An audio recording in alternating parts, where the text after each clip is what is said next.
السلام عليكم ورحمة الله وبركاته. الحمد لله رب العالمين والصلاة والسلام على نبينا محمد وعلى آله وصحبه أجمعين. يقول الله سبحانه وتعالى في كلامه المجيد: أعوذ بالله السميع العليم من الشيطان الرجيم. بسم الله الرحمن الرحيم. واذكر في الكتاب إبراهيم إنه كان صديقا نبيا إذ قال لأبيه يا أبت لم تعبد ما لا يسمع ولا يبصر ولا يغني عنك شيئا يا أبت إني قد جاءني من العلم ما لم يأتك فاتبعني أهدك صراطا سويا يا أبت لا تعبد الشيطان إن الشيطان كان للرحمن عصيا الى آخر الآیات۔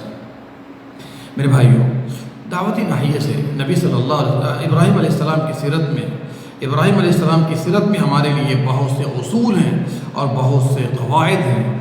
آئیے، پہلی بات تو یہ ہے کہ انہوں نے ابراہیم علیہ السلام نے اپنے باپ اور اپنے قرابت دار رشتہ داروں کے ساتھ بھی مناظرہ کیا ہے، جس کے بارے میں قرآن کریم کی سورہ مریم کی آیت موجود ہے: اے میرے ابا جان، آپ اس کی پوجا کیوں کرتے ہیں جس کے پاس نہ سننے کی طاقت ہے، نہ دیکھنے کی طاقت ہے، اور نہ وہ آپ کے کچھ کام آ سکتا ہے۔ دوسرا مناظرہ کیا ابراہیم علیہ السلام نے اپنی قوم کے ساتھ دلائل کے ذریعے، اور اس کے بارے میں وہ آیات موجود ہیں جس کا تذکرہ میں نے پہلے کیا تھا: فَلَمَّا جَنَّ عَلَيْهِ اللَّيْلُ رَأَىٰ كَوْكَبًا، جب رات کی تاریکی چھا گئی، ستاروں کو دیکھا، کہا یہ میرا رب ہے۔ جب ڈوب گیا تو کہا رب نہیں ہے۔ چاند کو دیکھا، کہا رب ہے۔ جب چاند ڈوب گیا، کہا رب نہیں ہے۔ سورج کو دیکھا زیادہ چمکدار، کہا یہ میرا رب ہے۔ دلائل دیکھیے۔ تو جب وہ بھی ڈوب گیا تو کہا یہ میرا رب نہیں ہے۔ پھر اس کے بعد انی وجہت وجہی للذی فطر السماوات والارض حنیفا وما انا من المشرکین، میں مکمل طور پر متوجہ ہوتا ہوں، توجہ کرتا ہوں اس کی طرف جس نے آسمانوں کو، زمینوں کو، سورج کو، چاند کو، ستاروں کو، سب کو پیدا کیا ہے۔ اور فعلی طور پر بھی جب لوگوں کو دعوت دی اور نہیں مانا تو بتوں کو چکنا چور کر کے رکھ دیا، جیسا کہ آپ بار بار سنتے رہتے ہیں۔ تیسرا مناظرہ ہوا ان کے اس زمانے کے بادشاہ کے ساتھ ہوا، جبکہ کہا اذ قال ابراہیم ربی الذی یحیی و یمیت، ابراہیم علیہ السلام نے کہا میرا رب وہ ہے جو زندہ کرتا اور مارتا ہے۔ تو یہ مناظرہ موجود ہے۔ ان مناظروں کے درمیان میں ہم یہ پاتے ہیں کہ ابراہیم علیہ السلام کی دعوت میں تدرج ہے، اسٹیپ بائی اسٹیپ لے رہے ہیں۔ سب سے پہلے جو اہم ہے وہ لے رہے ہیں، پھر اس کے بعد دوسرے نمبر پر جو اہم ہے وہ لے رہے ہیں۔ سب سے پہلے انہوں نے کیا کیا؟ اپنے گھر سے دعوتی کام شروع کیا۔ ہر انسان کی ذمہ داری ہے سب سے پہلے بیوی کو، بچوں کو، ماں کو، باپ کو، بھائی کو، بہن کو دعوت دے۔ دعوتی کام کہاں سے شروع کرے؟ اپنے گھر سے شروع کرے، اپنے باپ سے، اپنے ماں سے، بیوی بچوں سے شروع کرے۔ دوسری بات، اپنی قوم کو دعوت دے، اپنے علاقے والوں کو دعوت دے۔ تیسری بات، اہل حران کو انہوں نے دعوت دی ابراہیم علیہ السلام نے۔ بابل چھوڑنے کے بعد وہ لوگ ستارے کے پجاری تھے۔ اگر آپ ان چیزوں پر غور کریں گے تو بہت سی باتیں آپ کو مزید سمجھ میں آئیں گی۔ جب باپ سے ڈسکشن کیا، مناظرہ کیا، نہیں مانا، ان سے کنارہ کش ہو گیا۔ کیا پتہ چلا؟ جو شرک کرنے والے لوگ ہیں، برابر سمجھانے کے بعد اگر نہیں مانتے تو ہمارا ان کے ساتھ اٹھنا، بیٹھنا، کھانا اور پینا جائز نہیں ہوگا۔ اس لیے کہ اس انداز میں ملنے جلنے سے حق اور باطل مکس ہو جاتا ہے، پھر حق کی پکڑ نہیں رہتی۔ پھر لوگوں کے ساتھ ملنا جلنا ہی رکھیں گے تو لوگ یہی سمجھتے ہیں جی یہ حق ہے، ورنہ یہ ہم سے ملا جلا نہیں کرتے۔ دوسری بات، جب نمرود سے انہوں نے ڈسکشن کیا، مناظرہ کیا اور آگ میں ڈالے گئے، پھر اس کے بعد آگ سے اللہ نے نجات دی، تو اس کے بعد اس علاقے کو چھوڑ دیا، ہجرت کر کے چلے گئے۔ کیا پتہ چلا؟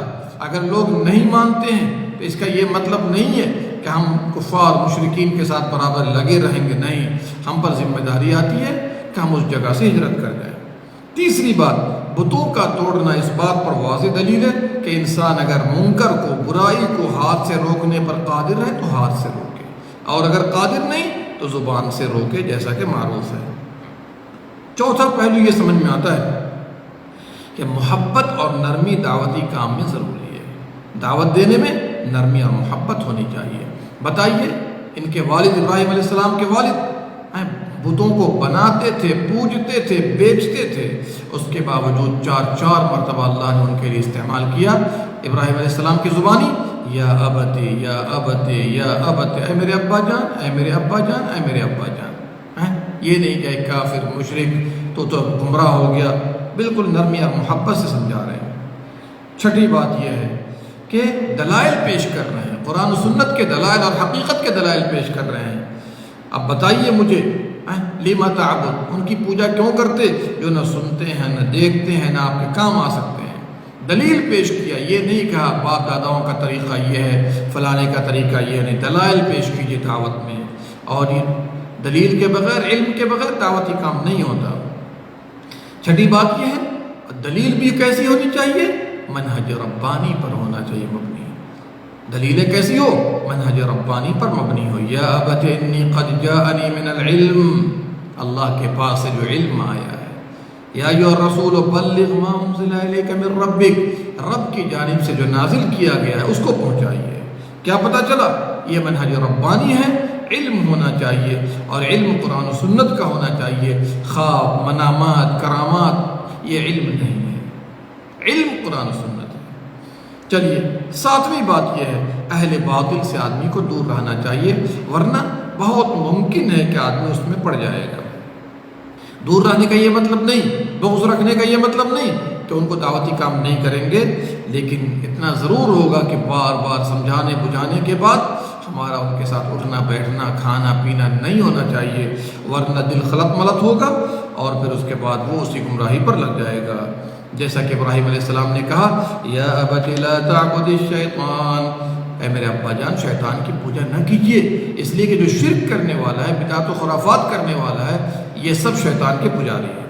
8ویں بات یہ ہے، دعوتی کام کے اندر ہمیں اور آپ کو چاہیے لوگوں کو فضیلت بھی سنائیں، عظمت بھی سنائیں، اور لوگوں کو ڈرائیں بھی۔